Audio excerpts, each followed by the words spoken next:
नमस्कार दोस्तों, आइए देखते हैं कि कल मार्केट कैसे कामकाज कर सकती है। कल यानी वेडनेसडे। लेकिन उससे पहले disclaimer, video education learning purpose के लिए है। मेरी तरफ से कोई बाय सेल का रिकमेंडेशन नहीं है। कुछ भी खरीदने बेचने से पहले अपने फाइनेंशियल एडवाइज़र की मदद ले लीजिएगा, क्योंकि आपको होने वाले प्रॉफिट लॉस के लिए मेरा चैनल किसी भी तरह से जिम्मेवार नहीं है। दोस्तों, देखा आपने जाते जाते निफ्टी ने एक जंप दिया जो उसको 50 पॉइंट के प्रीमियम में ले आई। रिटेलर उसके लिए उत्तरदायित्व है, जिसने आज क्लियर कट बढ़ाए हैं अपने इंडेक्स फ्यूचर। सेकंड, कॉल बेची है। जैसे मार्केट ऊपर आई तो उसने फ़ौरन जो है कॉल में अपनी अनवाइंडिंग करी, जो भी उसको समझ में आया। ये आप ऑप्शन चेन में देखोगे, जो मैं डिटेल्ड एनालिसिस करूँगा। और मेरे वह दोस्त जो डिटेल्ड एनालिसिस नहीं देखेंगे, जो 5 मिनट वाला वीडियो देखते हैं, तो उनको जो है कल जब वीडियो ओपन होगा तो वहाँ पे वो समझ सकते हैं क्या हुआ। निफ्टी जैसा 18,100 पे सपोर्ट हमने कल डिस्कस करी थी, 18,100 पे सपोर्ट आई। 18,300 पे रेजिस्टेंस था। पहला रेजिस्टेंस 18,200 पे ही था, लेकिन 200 के ऊपर खुली, फिर नीचे आई। प्राइस दिन भर यही काम करते रहे, ऊपर नीचे।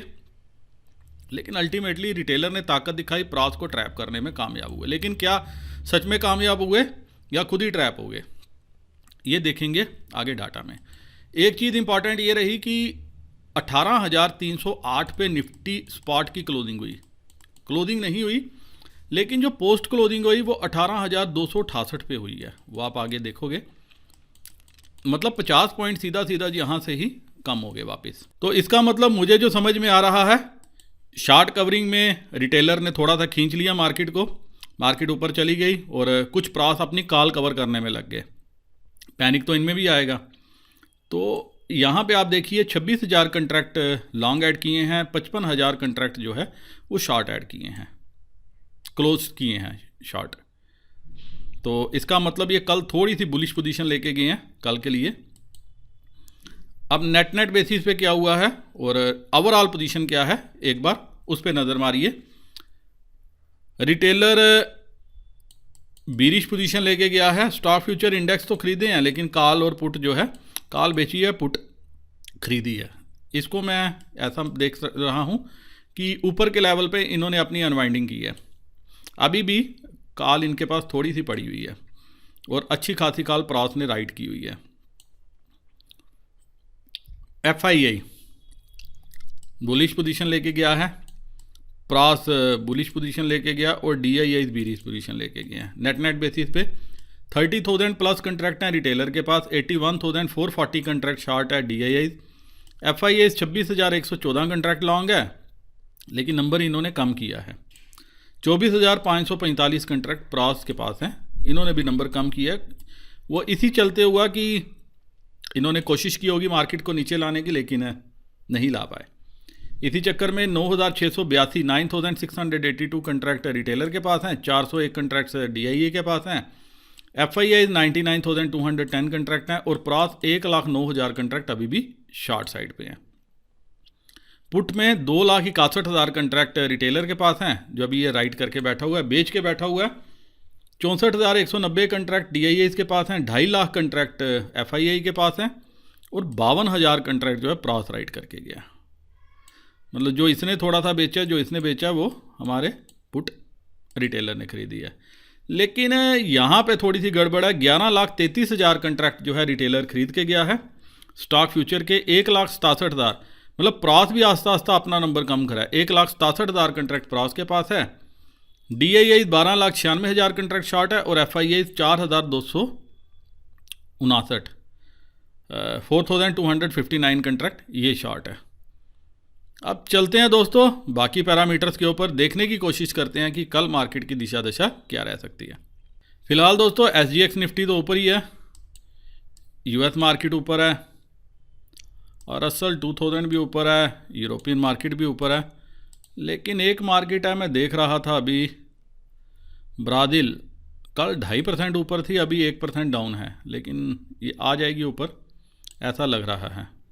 और बाकी मार्केट्स भी ऑलमोस्ट ऊपर ही हैं। तो कल एशिया एक बार के लिए तेज़ खुल सकता है, ऐसा मेरा मानना है, अगर यूएस मार्केट ने ऊपर ही जो है क्लोजिंग दी।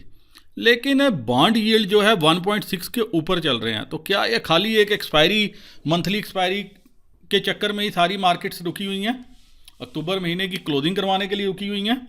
ये एक इंटरेस्टिंग है। ऊपर के लेवल पे जिनके पास पोजीशंस हैं, मार्केट आ रही है तो उनको हल्के हो जाना चाहिए। यहाँ पे मैं देख रहा था मार्केट में अभी तक अपडेट नहीं हुआ कैश मार्केट में क्या हुआ है, FII ने ख़रीदा या बेचा है। अब ऑप्शन चेन 18,268 यहाँ पे आप देख सकते हो, 308 पे थी 268, तो मैं 18,300 पे चलूँगा सीधा, क्योंकि काल कहाँ पे खरीदी है, क्या खरीदी है, आप यहाँ पे देख सकते हो। यहाँ पे सारी अनवाइंडिंग है, और ये अनवाइंडिंग किसकी तरफ से होती हुई नज़र आई है आप खुद भी समझ सकते हो।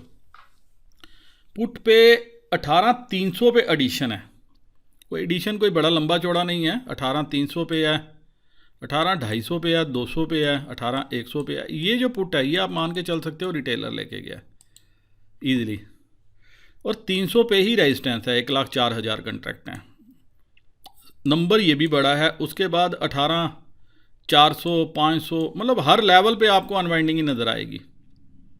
यहाँ पे 18,200 पे देखो 42,000 कंट्रैक्ट यहाँ पे अनवाइंड हो गए। तो 18,200 पे 25,000 कंट्रैक्ट पुट के हैं, और काल पे 80,000 कंट्रैक्ट हैं। तो 18,200 का लेवल है जो फर्स्ट लेवल है, सपोर्ट और रेजिस्टेंस इधर ही है।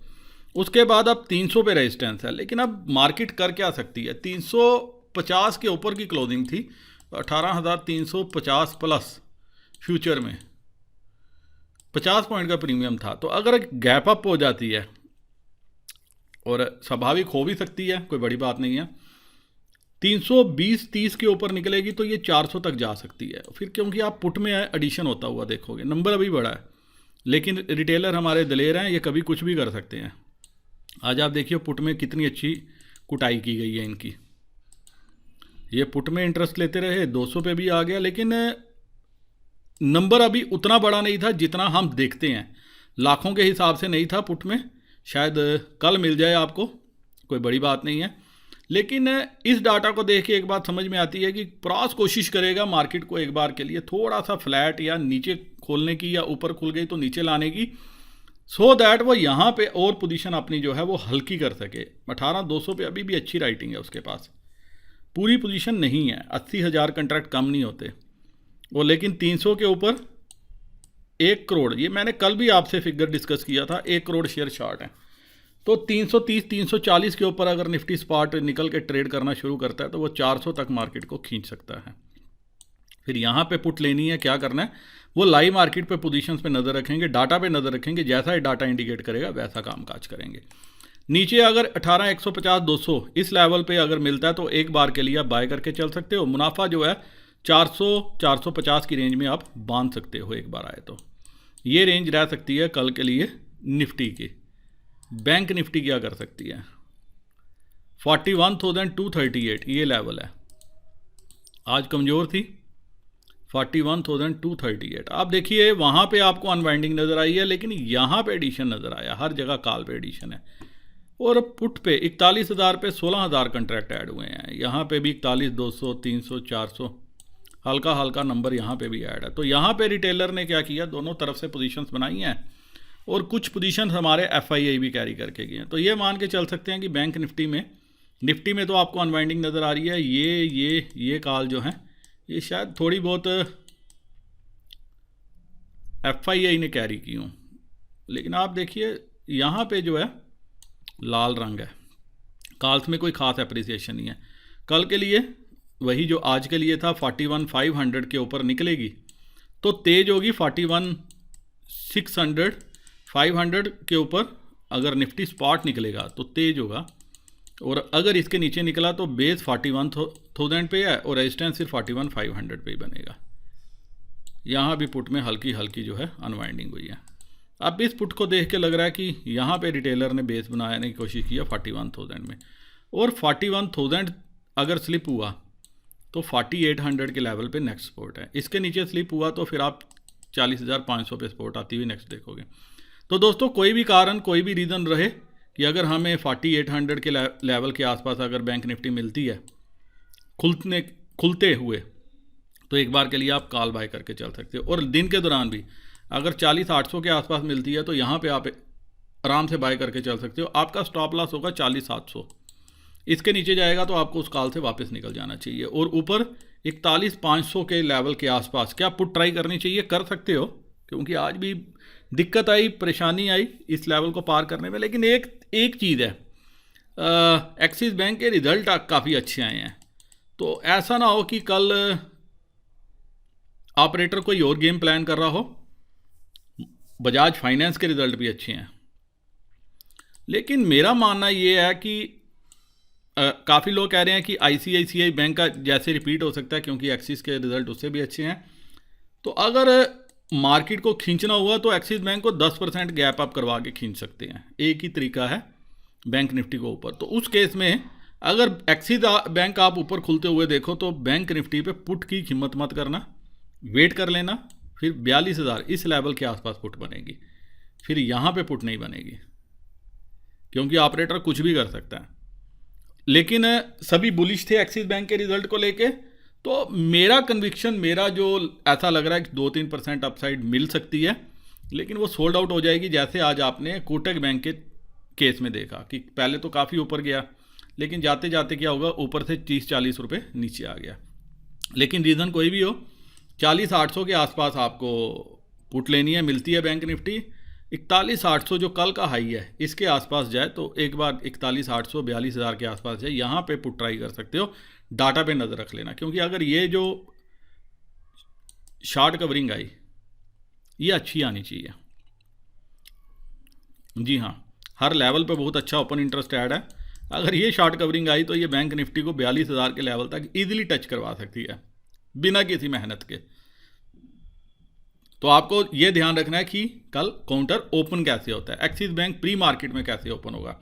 अगर प्री मार्केट में तेज ओपन हुआ तो फिर जो है आपको पुट अवॉइड करनी चाहिए। फिर ऊपर का टॉप बनने का देखना चाहिए, कहाँ टॉप बनता है दिन के दौरान, फिर वहाँ से जो है आप अपनी पोजीशन घुमा सकते हो।